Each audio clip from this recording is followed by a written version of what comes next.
Hey everybody, I am Oliver Joyce and welcome to another Spartacus game developer update. We're up to number 9 now, and it's been a few weeks since the last one. And the reason for that was I'd been working on the Swords and Sandals Classic Collection, which took up a fair bit of time, but it's going very well, and I'm really thrilled about how popular it is and how well it's been received. But because of that, I had to take a bit of a break from Spartacus. But the last week and a half, I've been back into the game code and sort of figuring out where I was and adding a few new things. So today I wanted to show you what's new, and we have one or two things, actually maybe 3 or 4 things to show you today, including treasure chests being the main update for the game, basically in-game loot. There's health potions you can collect, there are magic books, there are gems and stuff like that. We also have doors for the entry and exit of the level. And finally, I've added in one new trap called the pendulum trap. And I know there's something else I'm forgetting. You can rescue slaves as well. They're sort of collectibles. So let's jump into Unity now, and I'll show you in a bit more detail what I've been up to in Spartacus. All right, so here we are in Unity, and the first thing I wanted to show you today are the doors. So every level needs an entry and an exit. And here's our entry door, which is a cool sprite of a nice strong wooden door. That's got a sprite renderer and box collider, the usual things you put on it. But it's also got a special script that tells me to turn some light on when the door is open and turn the light off when the door is closed, just to have sort of a bit of torchlight reflecting from the door. And it's got a little animation as well, which I'll show you. So entry door opened. When you come into the world, you'll see this. So down here, I'll play that for you. When you enter the door, you see, where is it? Yeah, your character comes up the stairs like that and out into the world. And I created that in Photoshop using the character, just with a bit of some layering and some sort of saturation on it. Just so it looks like, there he is, he's in the world now. And then the last sprite is the character will actually appear in the game. So I'll show you how that actually works in practice. So do that again.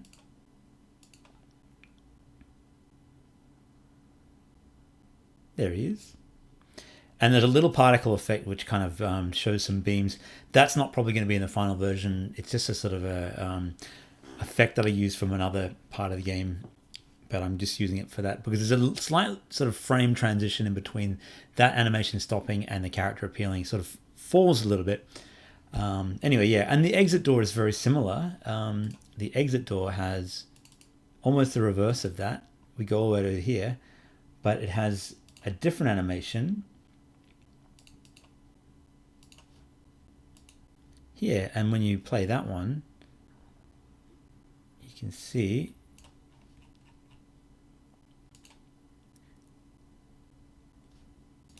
a little victory pose standing on the steps, and then in he goes. And the exit door I gave a nice bright color to make it feel a little bit like somewhere you want to go to, a little triumphant exit. Right, so next up in this developer diary are the chests. And these are basic containers that have their own little animations and so on. But what they do, if I open up a chest, it has a little particle effect when you open it. A chest can spawn a bunch of treasures. And in here you can see there is a bunch of treasures. Where are they? Somewhere. Yeah, there's a pool of treasures, but what they are basically these sprites here, like a gem or a coin, that kind of thing, crown, skull. Crown should be the skull. Actually, I need to change that animation. Now that I notice it, and there's a book and so on. So I use those when you open a chest. A bunch of things will spawn out depending on how much loot I put up here in this loot here table. That's how much treasure will be spawned out, and they've basically got a rigid body with some bouncy materials on them, so when they spawn out they all kind of go everywhere and you have to collect them. And I was inspired by the game Goblin Sword, which does that quite well. So let's have a look at a treasure chest in the game.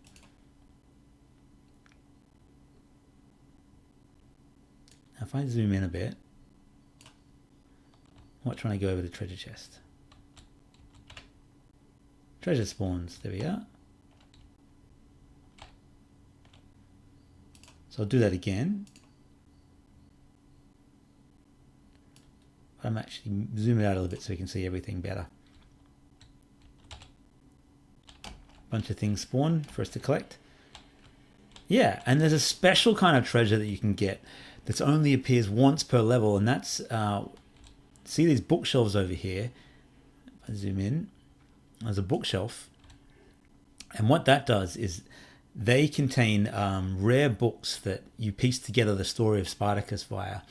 And when you collect these books, in between levels, you'll be able to read chapters of the story. So let's go over to the bookshelf now. Let's close that. There's a book.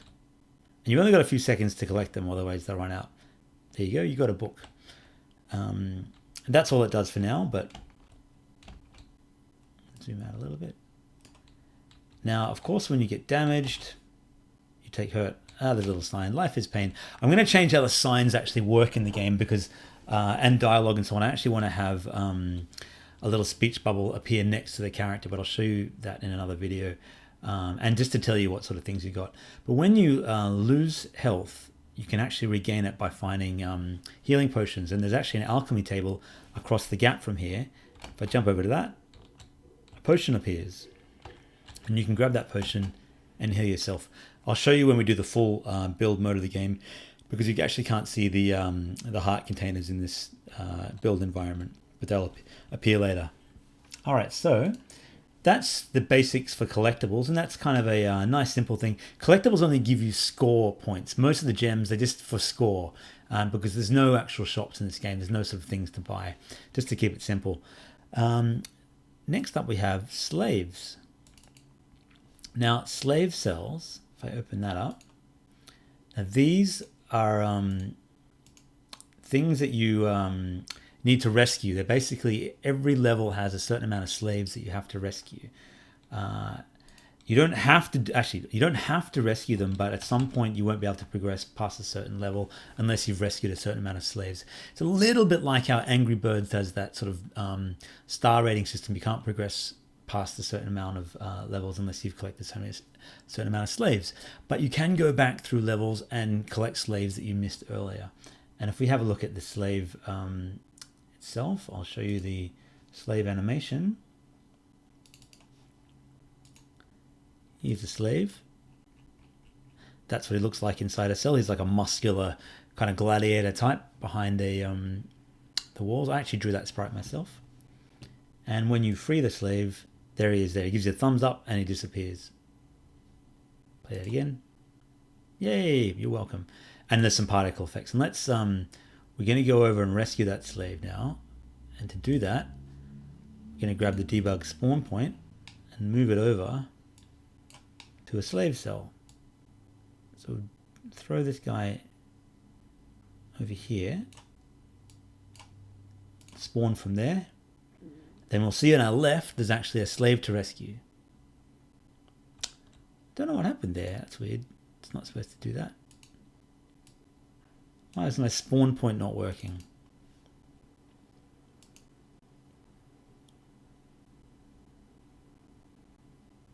No, it's weird. Oh, well, we'll have to do it from the beginning. All right, let's rescue him from, go through all this. Let's skip all that. Past the brute character who gives us the little whip in the back as we go, past all this. You get pretty good at these levels when you've played them enough. Although the camera is on me, so the pressure is on.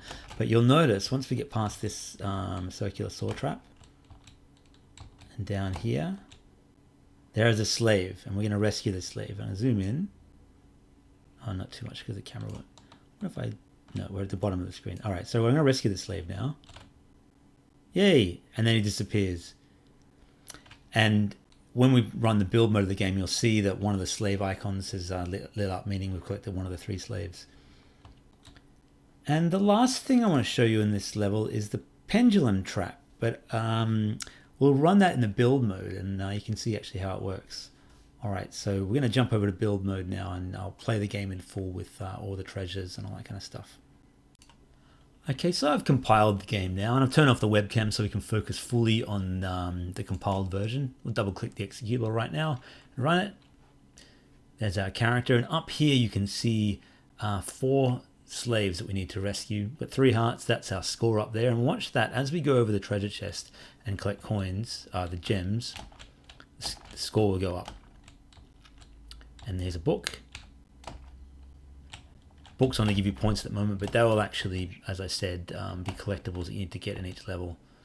Life is pain, yes it is. So we have 3 hearts, and if I go and hit myself on the spikes, do it a couple of times, see how we're down to 2 hearts. But if we go over the alchemist table, grab the potion, our hearts are back to 4.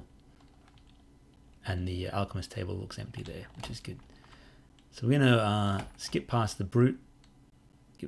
I'm going to improve combat in the future. Probably starting from next week, I'll be focusing on combat. And I want to add a few enemies as well. Zipline, always the most fun part of the level.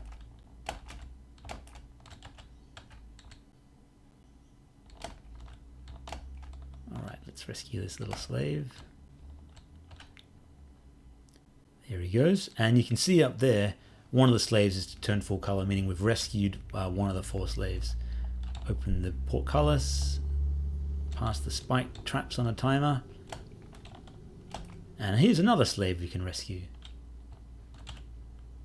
They'll of course have sound effects as well. No, thank you. I might even add little dialogue boxes for them, I'm not sure. Okay, here's the bullet trap, which we want to avoid. And there's a dart trap coming up on this little platform, so I'm going to duck. Actually, I didn't need to because the giant block. I'm not sure if the giant blocks from the last video, they probably were, but they... So that's the dart trap. Dodge that.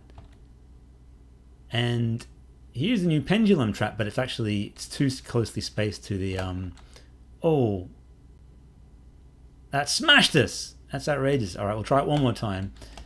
That new pendulum trap was what I wanted to surprise you with, but it's actually pretty vicious, and I haven't tested it well enough yet. It works very similar to the chain ball trap, except that it swings back and forth, and it seems like it's a lot harder to dodge. Ah, dear. Give it one more go, because the only thing I wanted to show you was the exit door, but we don't really need to see it.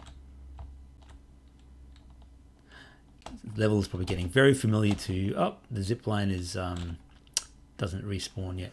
Anyway, that's the level as it is. From next week, as I said, I'm going to be working on the combat for the enemies and adding a couple of new enemies into the game. So I look forward to your company then.